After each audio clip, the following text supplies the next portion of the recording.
بسم الله الرحمن الرحيم الحمد لله رب العالمين الصلاة والسلام على نبينا محمد وعلى آله وصحبه أجمعين أما بعد. Pour aujourd'hui, Inch'Allah Ta'ala, nous allons apprendre quelques paroles courtes, mais qui ont énormément de mérite. Écoutez. L'imam Muslim, rahimahullah, il rapporte de son sahih, d'après Juwayriya, radiyallahu anha, أن النبي صلى الله عليه وسلم خرج من عندها. Juwayriya, radiyallahu anha, nous dit que le Nabi sallallahu alayhi wa sallam, un jour il sortit de chez elle, bukratan, le matin, hina salla subh, lorsqu'il a prié la prière de subh. وهي في مسجدها, alors que Juwayriya se trouvait dans le lieu de sa prière. ثم رجع بعد أن أضحى. Puis le Nabi alayhi salatu wa sallam est revenu après le duha, plusieurs temps après. وهي جالسة, et il l'a trouvé, radiyallahu anha, toujours en train d'évoquer Allah azza wa jal. فقال, et il lui a dit, ما زلت على الحال التي فارقتك عليها. Le Seigneur lui dit, depuis tout à l'heure, tu es en train justement de pratiquer le dhikr. Tu n'as cessé de rester dans la même situation auquel je t'ai laissé. قالت نعم. Elle a dit oui. فقال النبي عليه الصلاة والسلام لقد قلت بعدك 4 كلمات. Regardez ici. Le Seigneur lui dit, j'ai dit après toi 4 paroles. 4 paroles. 3 مرات, 3 fois. لو وزنت بما قلت, si on fait une comparaison, si on pèse mes paroles, mes 3 paroles que j'ai dit par rapport aux tiennes, la wazinatun, mes paroles seraient plus lourdes. Allahu Akbar. Quelles sont ces paroles-là? Cette femme, Juwayriya, était en train d'évoquer Allah Azza wa Jal pendant un long moment. Et le Nabi sallallahu alayhi wa sallam, il prononce ces phrases-là 3 fois qui prennent quelques secondes, mais dans le mérite et dans la récompense sont meilleurs. Dans les mérites et la récompense sont meilleurs. Subhanallah wa bihamdihi adada khalqi wa rida nafsi wa zinata arshi wa midada kalimati. Ce sont ces paroles-là que le Nabi sallallahu alayhi wa sallam a prononcées 3 fois le matin. Et ces paroles-là ont plus de mérite et ont plus de récompense qu'une personne qui est en train d'évoquer Allah pendant des heures de suite.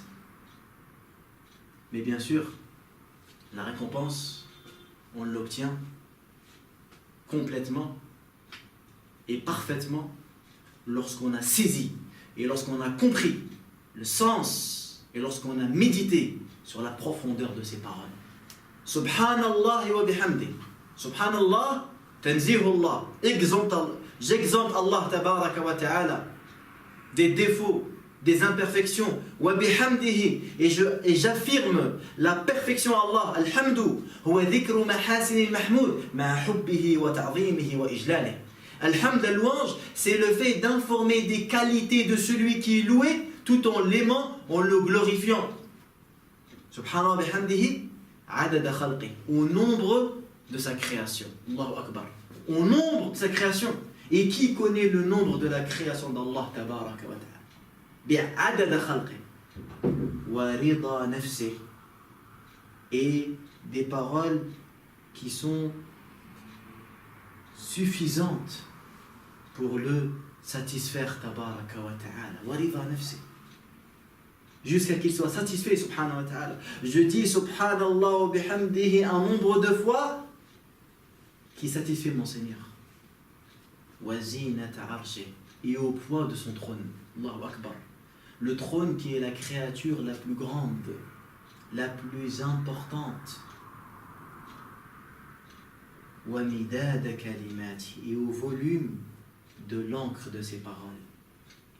Regardez cette remarque pertinente donnée par les gens de science. Subhanallah wa bihamdihi adada khalqi. Ici, il y a l'évocation du nombre. Je prononce subhanallah wa bihamdihi à un nombre important. Adada khalqi. Quel est ce nombre-là? Le nombre de sa création.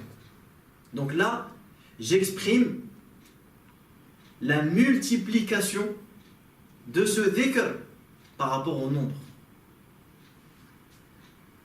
وَرِضَى نَفْسِهِ. Et là, j'exprime la multiplication de ce dhikr par rapport à son comment.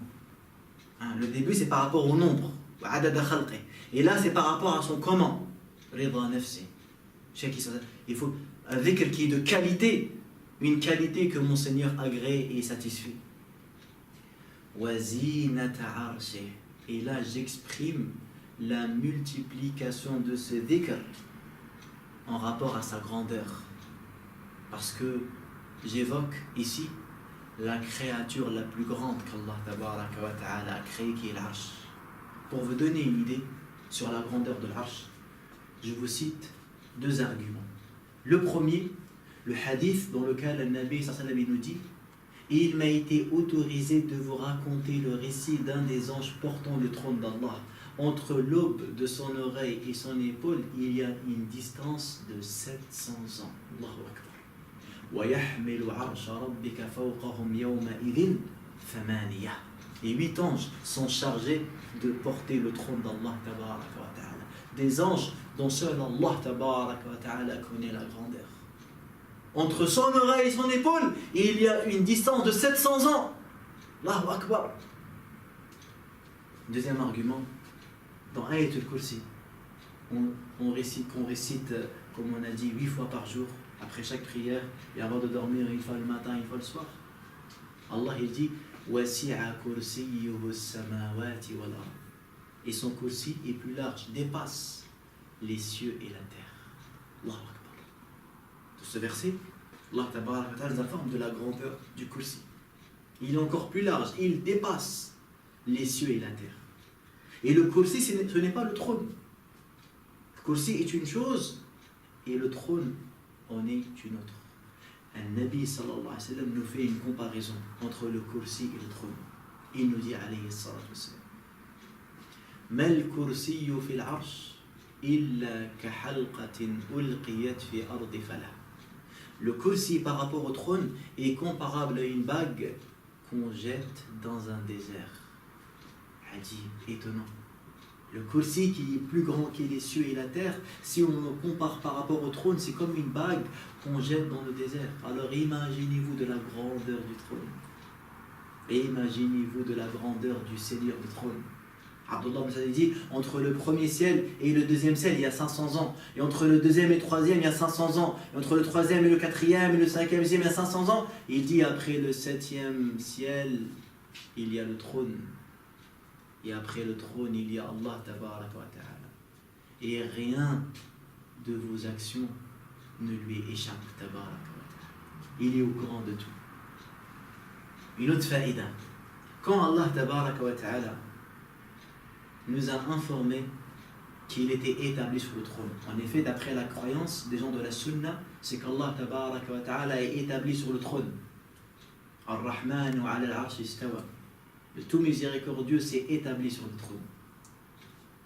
Par quel nom Allah tabaraka wa ta'ala a décidé de nous informer de sa hauteur? Ar-Rahman ala al-arsh istawa.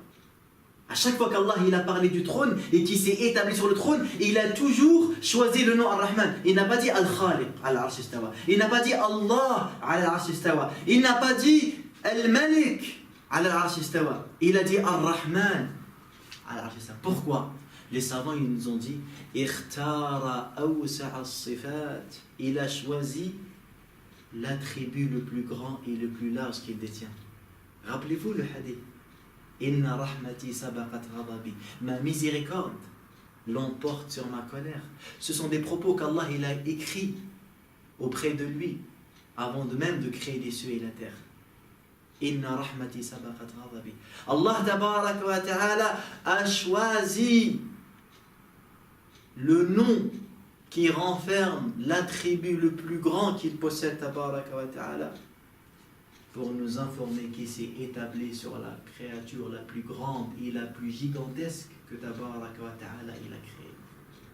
Et dans ces paroles-là, tu demandes à Allah azza wa jal de faire de subhanallah wa bihamdihi un nombre tellement grand, tellement lourd qu'il arrive au poids du trône d'Allah azza wa jal.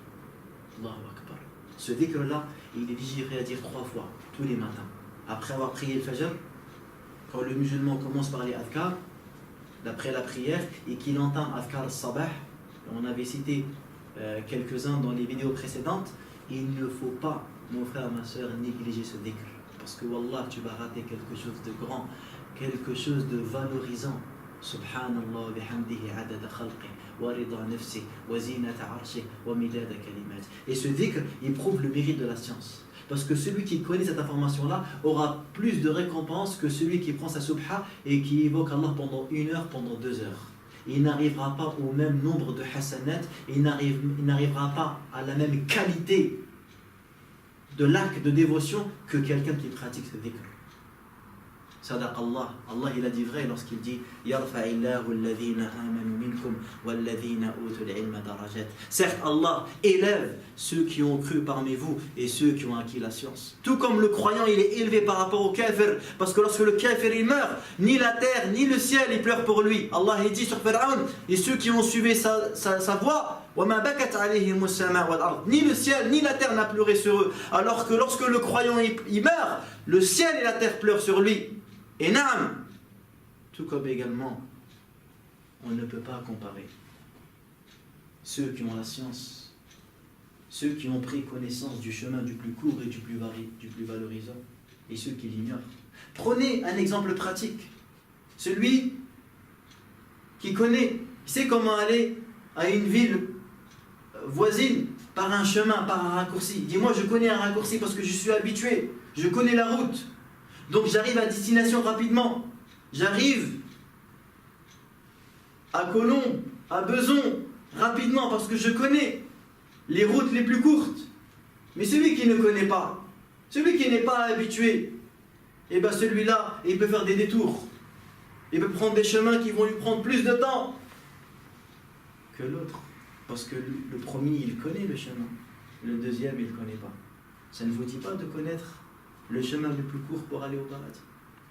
Allahumma a'inna ala dhikrik wa shukrik wa husni ibadatik. Subhanakallah wa bihamdik. Ashhadu an la ilaha illa anta astaghfiruka wa atubu ilayk.